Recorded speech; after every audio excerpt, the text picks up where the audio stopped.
I thought I was living the American dream. A beautiful wife, a 5-year-old daughter, a quiet home built on loyalty and sacrifice. My name is Alaric Whitmore, a name people never forget but rarely pronounce correctly. And this is the story of how I gave everything to a woman who never truly chose me, how I loved a child who was never mine, and how betrayal reshaped the man I thought I was meant to be.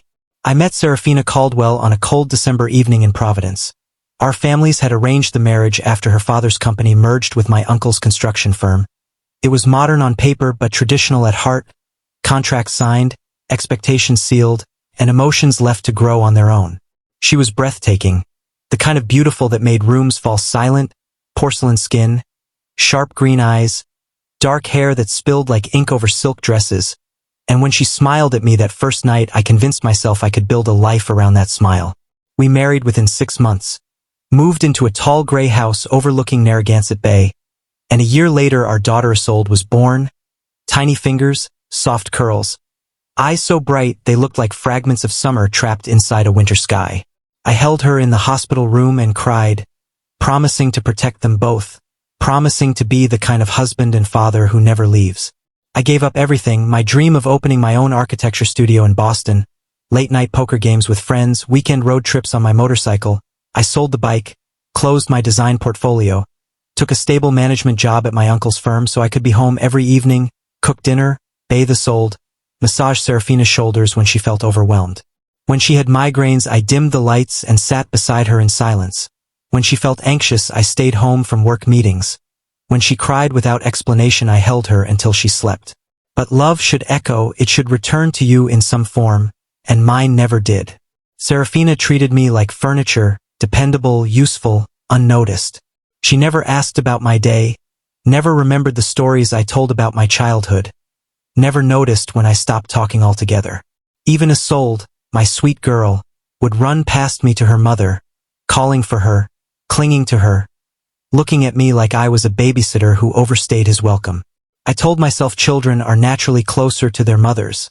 I told myself patience is part of devotion. I told myself sacrifice is what real men do. 5 years passed like that.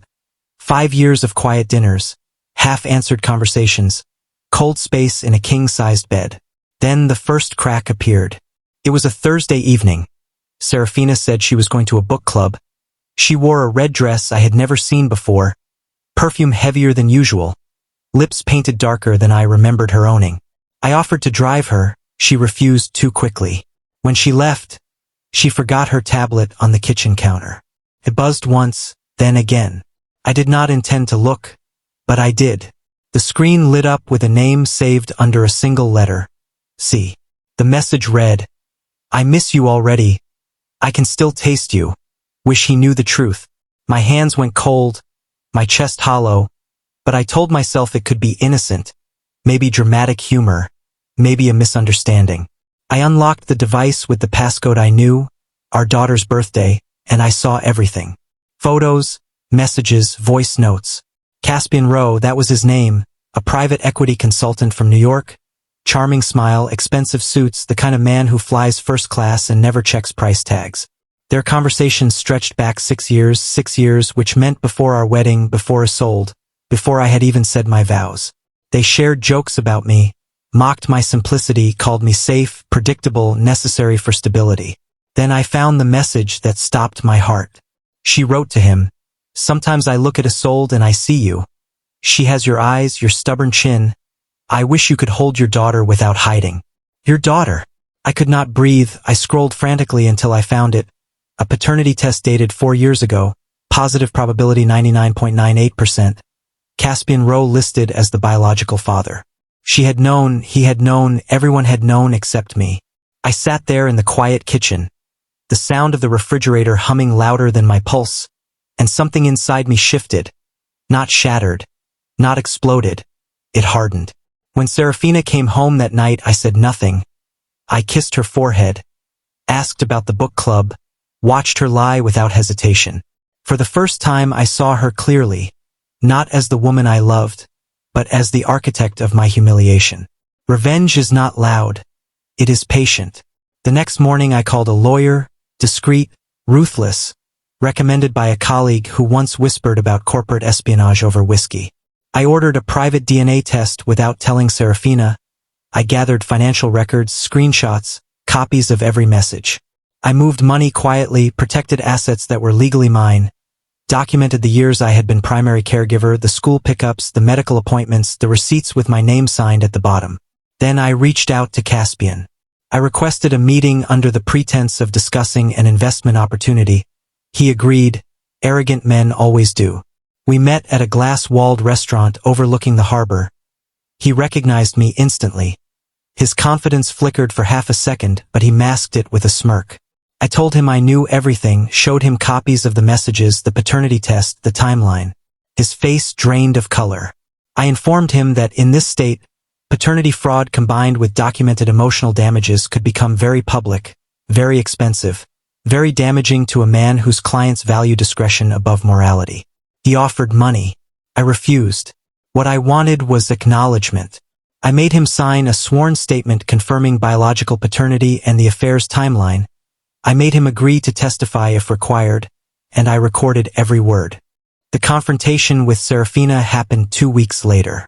I placed the documents on the dining table where we once celebrated birthdays, anniversaries, small victories that meant more to me than to her.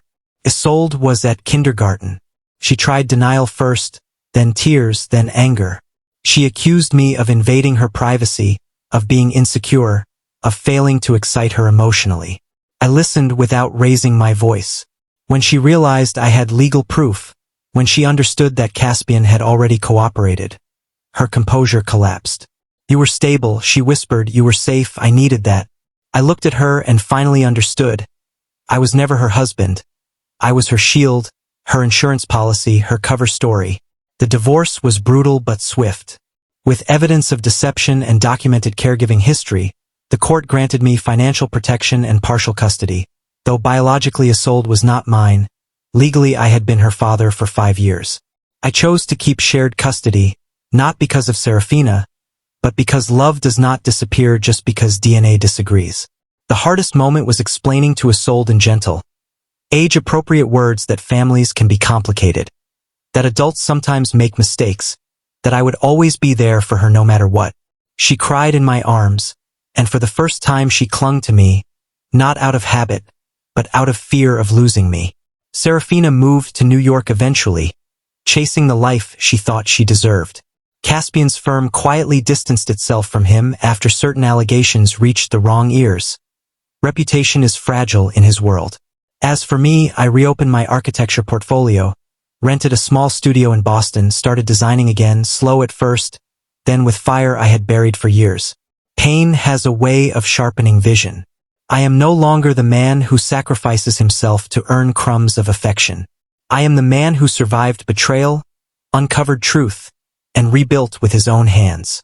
My name is Alaric Whitmore, and if there is one thing I learned, it is this: love should never require you to disappear, and the day you choose yourself is the day the story truly begins. Thanks for watching. Please like, share, and subscribe for more stories.